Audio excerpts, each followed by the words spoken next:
You've got to get mad. You've got to say, I'm a human being. My life has value. Judge Sotomayor, are you prepared to take the oath? I am. Please raise your right hand and repeat after me.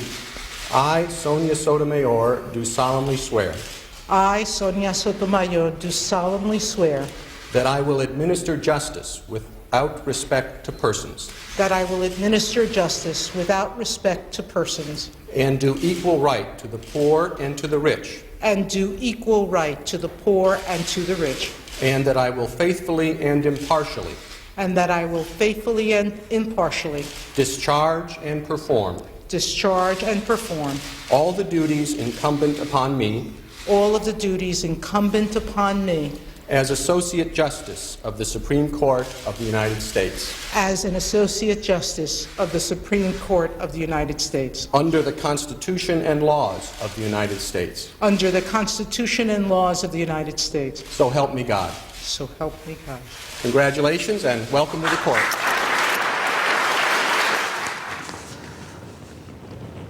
Hi, welcome to my show, From Rags to Middle Class.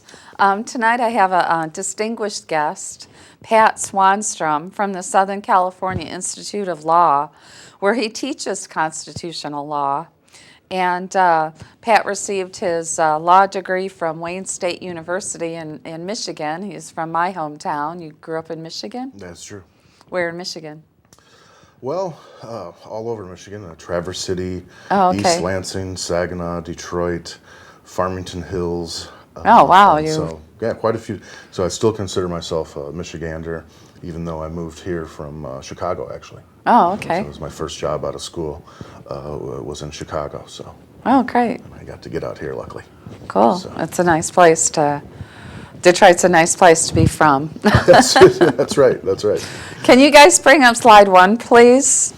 So my first question is, in the video clip that we just saw, the oath, the judge's oath states that it's equal due process for the poor and the rich.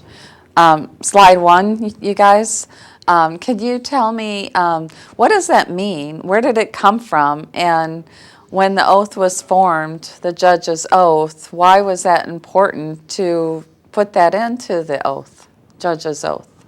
Well, I think they would all like to consider themselves, delivering justice equally without any regard to whether you're poor or rich.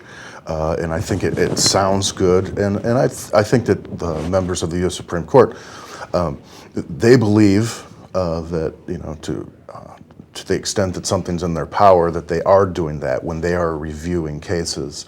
And so it's an important part of the oath that is made up, with a lot of input, by the members of the U.S. Supreme Court. It's like, okay, what should this oath be? But I think, as a practical matter, they review very few cases, and the cases that they actually decide that they will review, most of those probably had a long and expensive process to get there. And so it does require funding to get your case heard by the U.S. Supreme Court, but not all the time. You could have members, you could have an organization, for instance, the ACLU, that for the right cause, they'll take up a cause, and some of those cases do make it to the U.S. Supreme Court. I wonder if they ever have a case that they hear that's brought on through a pro per litigant. That'd be interesting to research. It would be, absolutely. You take your case of Gideon versus Wainwright, where in the movie Gideon's Trumpet, and this gentleman was denied an attorney in a criminal context, and he didn't know anything about the Constitution. It took someone to kind of look at his case and stand up for that cause. And so you go right back to due process. If you're denied your attorney in a criminal case, then that is also simultaneously a violation of due process. So, sometimes this happens. Sometimes this happens, that people do the right thing and they'll take up a good cause, whether it's access to justice or individuals who believe that they are wrongfully incarcerated, and some of them are wrongfully But incarcerated. is that the oath only for the judges of the Supreme Court, or is that the oath that all judges take? All judges are supposed to operate without regard to someone's wealth or social economic status. That Okay. absolutely. And I propose that because of the way that civil procedure is, that judges break that oath all the time, whether they want to or not.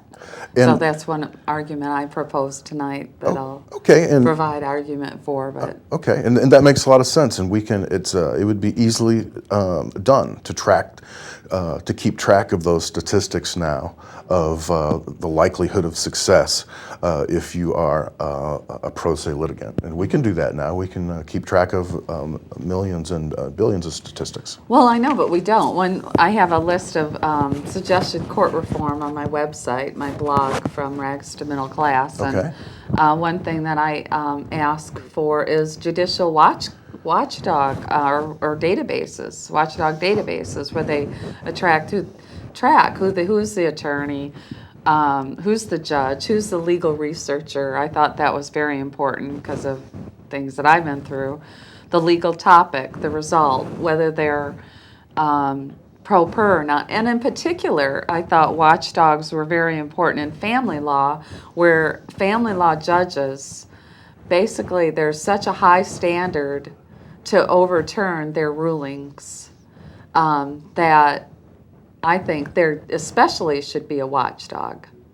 Or there should be some kind of database paying attention. You could have a family law judge who's extremely religious and could make a decision about you and your child based upon the fact that you're not religious. Like I have Judge Brown. He went to Westmont. He's very religious. I don't believe in heaven and hell, but and that could be a bias without him saying. But there is such a high level of I don't know what word I'm looking for, high standard for overturning his rulings that, to me, there's not to have a database to track, these judges and their rulings and whether they have prejudice towards men, women, pro pers, not, it's for particular attorneys is to me, I agree 100% that accountability is lacking in decisions that are made, and you brought up family law, and that is, it's very complex, not just the divorce necessarily, but these custody issues that come up with, and the issues that have to be resolved. And when you look at the end result, many of them, at least in my opinion, they seem very unfair and out of line. Well, in family law, I mean, I went through family law. I had a child out of wedlock, and 6 months after I had my child, my son's father wanted his rights, even though he didn't want anything to do with the whole situation when I was pregnant. And it was just amazing to me just going through family law. There are so many things, like, for example, I have on my list. I was going to jump sure. into family law right away, but That's all right.